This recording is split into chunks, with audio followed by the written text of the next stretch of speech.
Sur les traces de la Seconde Guerre mondiale, une autre Russie, vue par deux Français, Julia Beliakova, un voyage en moto russe aux alentres Tours et Moscou sur les traces de la Seconde Guerre mondiale afin de récolter des fonds pour une association caritative et tourner un film documentaire. Deux Français, un père et son fils, passionnés d'histoire, se sont rendus en Russie et l'ont découverte telle qu'elle est.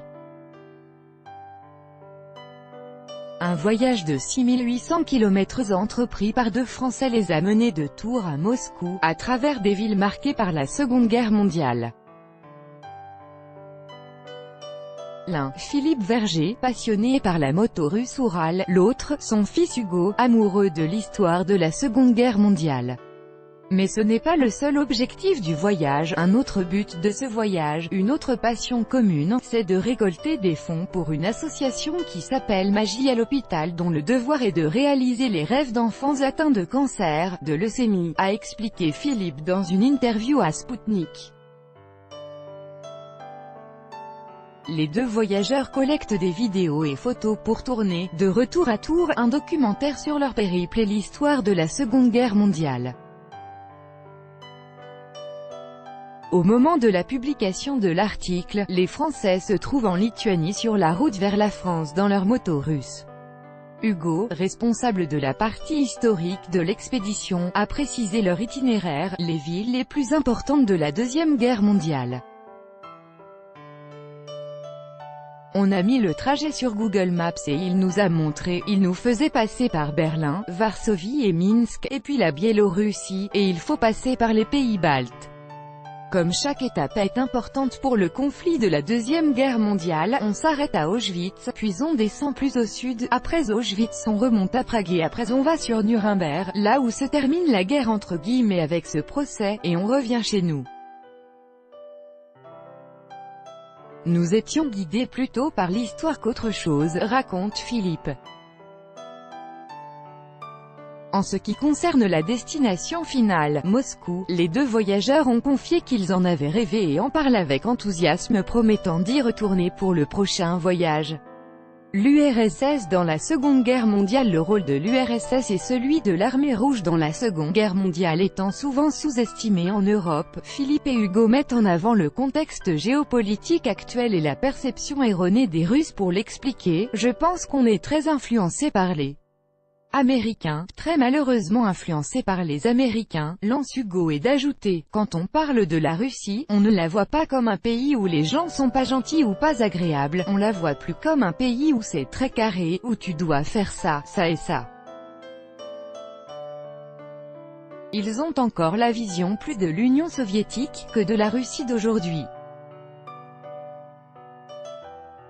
Philippe renchérit, nous, on pense qu'il est bien que la Russie soit redevenue une Russie forte pour faire un équilibre avec les Américains qui ont un peu tendance à vouloir être les gendarmes du monde, à vouloir imposer leur façon de faire, et de poursuivre. De toute façon dans certains conflits s'il n'y avait pas la Russie ce serait peut-être plus grave qu'autre chose. C'est toujours le méchant contre le gentil, c'est toujours la même chose mais depuis 20 ans ou 25 ans, je pense qu'il faut regarder ce que fait l'oncle Sam dans certaines parties du globe. Ce serait intéressant. Copyright photo. Philippe et Hugo Verger. Philippe et Hugo Verger, un cheval de fer, aux origines russes et les distances astronomiques, interrogés au sujet de son cheval en fer, la moto soviético-russe, qui est le compagnon fidèle des deux Français pendant cette tournée, Philippe Verger explique, j'ai acheté ma première Oural il y a 8 ans, c'est la troisième celle-ci, quand on arrive en Russie, les Russes nous regardent bizarrement parce qu'on a un drapeau français et ils se disent, des Français en Oural en Russie, il y a un truc qui n'est pas normal et ils s'en foutent. Mais on est toujours très bien reçus, partout où on va les gens nous prennent en photo sur l'autoroute, c'est très marrant. Je suis un vrai passionné de cette moto qui est une moto exceptionnelle. Évidemment, une moto c'est un plaisir personnel, sourit Philippe. À leur arrivée dans la capitale russe, les voyageurs ont partagé que ce sont plutôt les distances astronomiques qui les ont le plus frappés. Copyright photo. Philippe et Hugo Verger. Philippe et Hugo Verger. La partie Moscou n'est pas forcément la plus facile parce que comme c'est une ville immense, avec des distances incroyables, on marche beaucoup et donc on se fatigue autant à pied qu'en moto, mais ce qu'on veut, c'est garder des réserves pour le retour, a souligné l'interlocuteur de Sputnik. Ils ont passé 3 jours à Moscou lors de leur voyage en visitant le Kremlin et la Place Rouge, le bunker de Staline et le mausolée de Lénine. Quand on arrive sur la Place Rouge, là on ressent la puissance, l'histoire qui remontait, il y a plein de vieilles choses, il y a plein de belles choses à découvrir.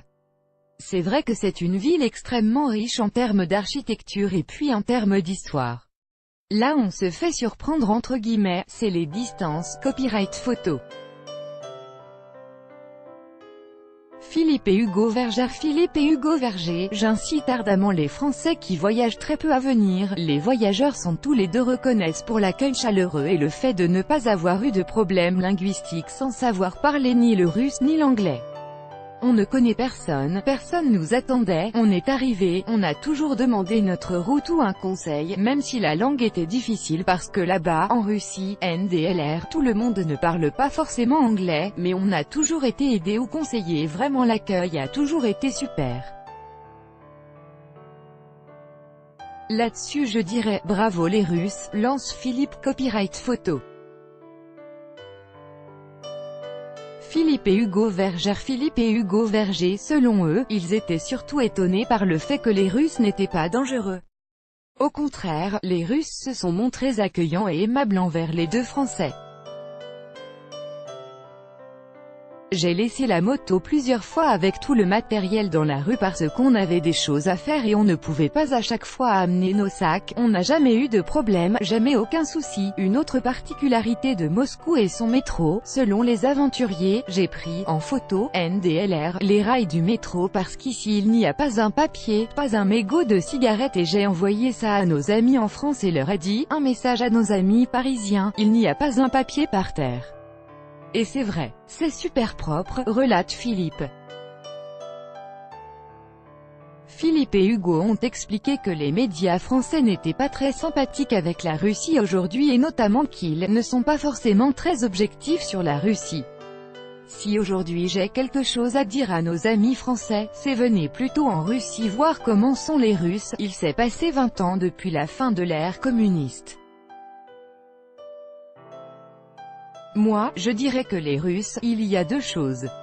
La première, quand on les voit la première fois, ils sont très froids et puis une fois qu'ils ont compris ce qu'on voulait, il y a un sourire et là c'est extraordinaire, conclut Philippe.